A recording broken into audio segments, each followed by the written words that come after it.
Hello everyone, welcome back to Outreach Academy. तो आज के क्लास में हम एक और नया कॉन्सेप्ट सीखते हैं इंटीग्रेशन में, और ये जो कॉन्सेप्ट होगा वो बेस्ड होगा सब्स्टिट्यूशन मेथड पे। तो आज हम एक नए टाइप का सब्स्टिट्यूशन मेथड देखेंगे। पिछले क्लास में हमने क्या देखा था कि हमें कुछ एक फंक्शन दिया हो और उसके बगल में एक f डैश x हो dx के साथ। अगर ये हमें डायरेक्ट दिख जा रहा था तो वहाँ पे हम क्या कर रहे थे, fx को एक नए वेरिएबल से हम रिप्लेस कर रहे थे, और f dash x into dx को जो नया वेरिएबल है मान लीजिए t, तो उसको हम dt से रिप्लेस कर रहे थे, और ऐसे करके हमारा आंसर आ रहा था। अब जो हमारा ये इसमें हम कुछ और टाइप देखते हैं कि इंटीग्रेशन का, और इसमें क्या क्या हो सकता है सब्स्टिट्यूशन मेथड में। तो आज का जो हमारा कॉन्सेप्ट है कि मान लीजिए हमारे पास कोई भी फंक्शन है जिसको हमें इंटीग्रेट करना है, और वो कुछ इस फॉर्म का है कि उसमें एक पॉलिनोमियल है और उसके बगल में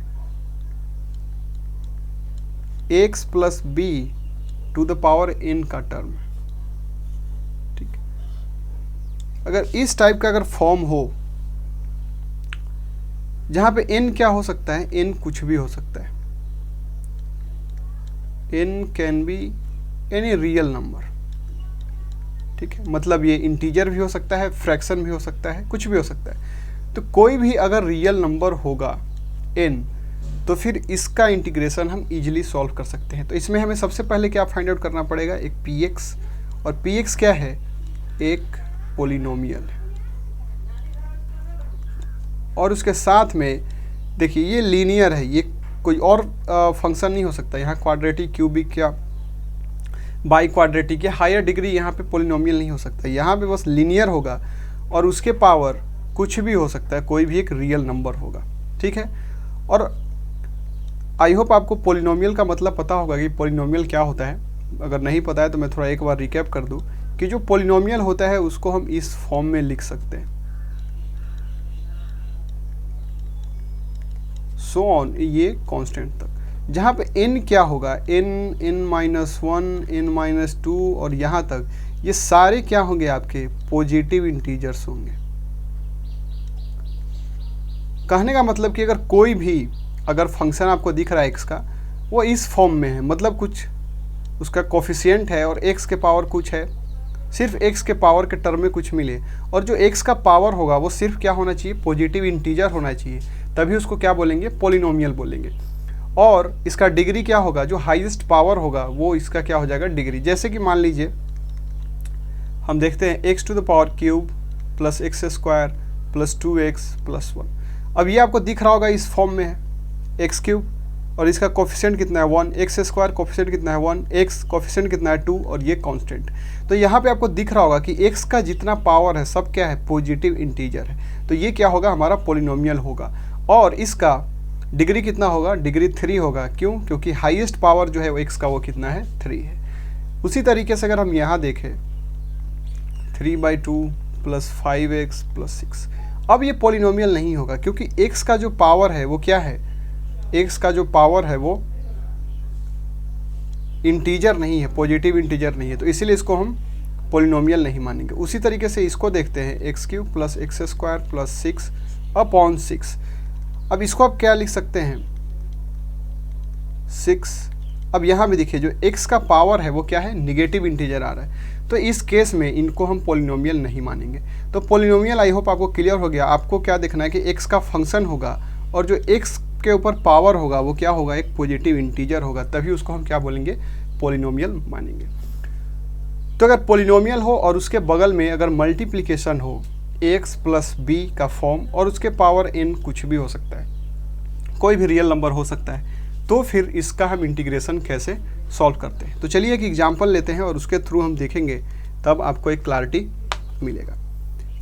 हमारे पास मान लेते हैं एक 5x प्लस 3 है, और यहाँ पे रूट है 2x माइनस 1 dx, और इसको इंटीग्रेट करना है।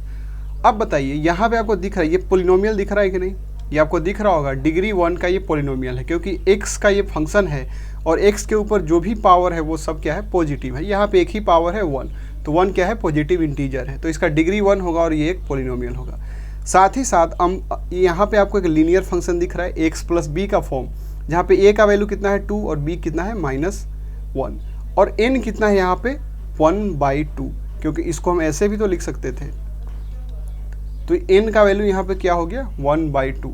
तो हमें ये इस फॉर्म का दिख गया। तो जैसे ही हमें इस फॉर्म का दिख गया, अब हमें यहाँ पे क्या करना है,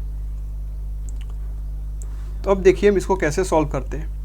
इस केस में हम क्या करते हैं कि जो z है एक नया वेरिएबल, ये जो भी x प्लस बी है उसको हम एक नया वेरिएबल मान लेते हैं, t मान लेते हैं।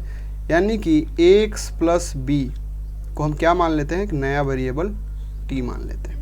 ठीक, हमने इसको t मान लिया। अब हम क्या करेंगे, दोनों तरफ डिफ्रेंशिएट करेंगे तो हमें क्या मिल जाएगा 2dx = dt, ये हमें मिल गया।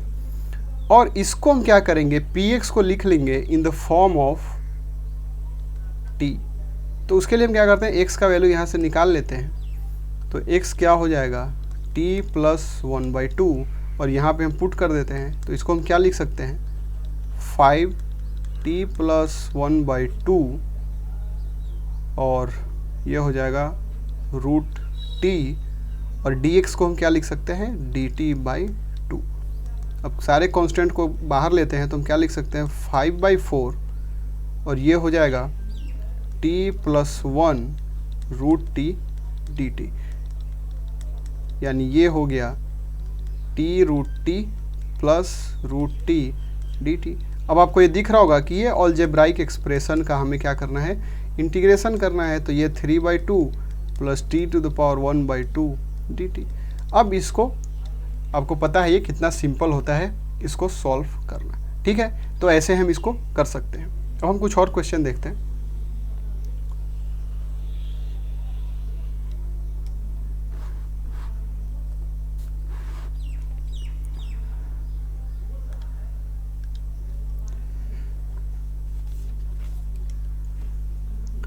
हम एक और क्वेश्चन देखते हैं।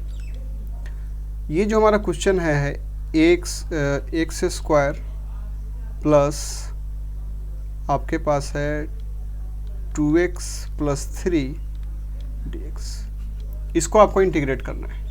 अब बताइए ये पॉलिनोमियल है कि नहीं px, और ये ax + b एक लीनियर फंक्शन और उसका पावर n, जहाँ पे n कितना है 1/2, ये इस फॉर्म का है। तो जैसे ही इस फॉर्म का दिख गया तो हम क्या करते थे, इसको हम 2x + 3 को हम क्या कर लेते हैं, एक नया वेरिएबल मान लेते हैं।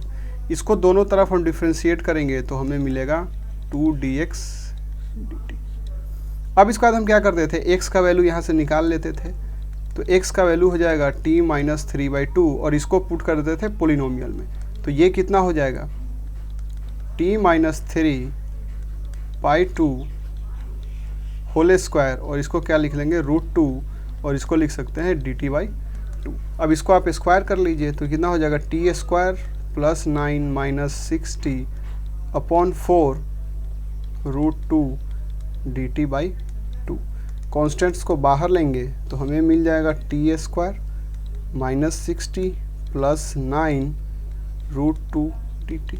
अब बताइए इसको करना कितना आसान हो गया। फिर t को अंदर आप मल्टीप्लाई कर देंगे तो ये कितना हो जाएगा 1/8, 2 प्लस ये हो जाएगा 5/2 - 6t 3/2 + 9t 1/2 dt। अब इसको आप सिंपली इंटीग्रेट कर लीजिए क्योंकि इसका इंटीग्रेशन हमें पता है। तो आपको दिख रहा होगा कि इतना अच्छा ये मेथड है हमारे पास कि इससे कोई भी अगर अलजेब्राइक एक्सप्रेशन हो, x का अगर कोई भी पॉलिनोमियल से रिलेटेड क्वेश्चन हो तो वो क्या होगा, ईजिली उसको हम क्या कर लेंगे, सॉल्व कर लेंगे। चलिए अब इसमें एक दो और सवाल और देखते हैं।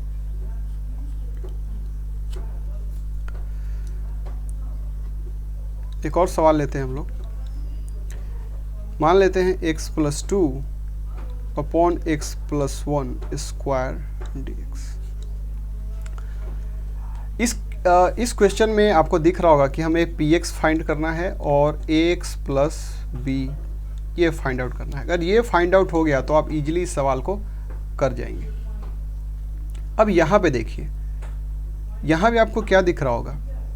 अब ये कन्फ्यूजन आ सकता है, इसको पॉलिनोमियल माने या इसको, तो कहीं से शुरू कीजिए। मान लेते हैं कि इसको हम पॉलिनोमियल मान लेते हैं। तो आपको पता है कि पोलिनोमियल में क्या होता है कि पावर कभी भी निगेटिव नहीं होना चाहिए।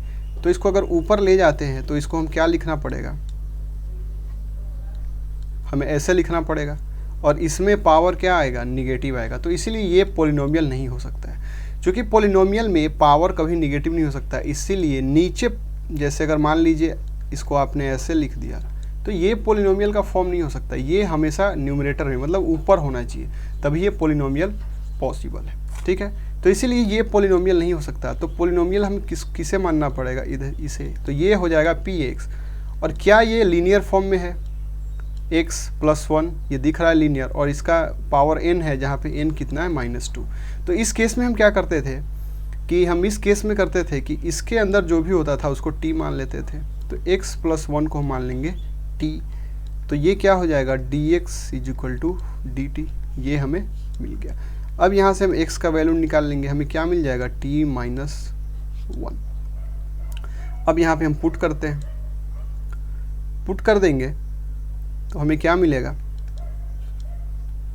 x+2 के जगह हम इसको पुट करते हैं तो x+1 का वैल्यू t है, तो x+2 कितना हो जाएगा t+1, और इसमें मल्टीप्लाई हो जाएगा t⁻², और यहाँ हो जाएगा dt। अब हम इसको भीतर ले लेते हैं तो t × t⁻² plus t-2 dt, तो इसको हम लिख सकते हैं t⁻1 प्लस t-2 dt। अब आपको दिख रहा होगा कि इसका इंटीग्रेशन कितना सिंपल होता है। 1/t का इंटीग्रेशन क्या होता है, ln t, और इसका कितना हो जाएगा -1/t प्लस c। तो इस तरीके से आपको दिख रहा होगा कि कोई भी अगर अलजेब्राइक एक्सप्रेशन है जिसको हम इस फॉर्म में कन्वर्ट कर सकते हैं तो उसका हम इजीली क्या कर सकते हैं, इंटीग्रेशन फाइंड आउट कर सकते हैं। अब इसका हम कुछ लिमिटेशन देखते हैं कि कहाँ पे इसको हम यूज नहीं कर सकते। अब एक और क्वेश्चन लेते हैं हम लोग। मान लीजिए कि आपको अगर इंटीग्रेट करना हुआ,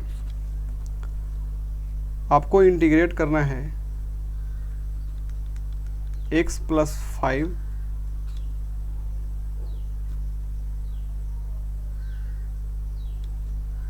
अपॉन x² 2x + 3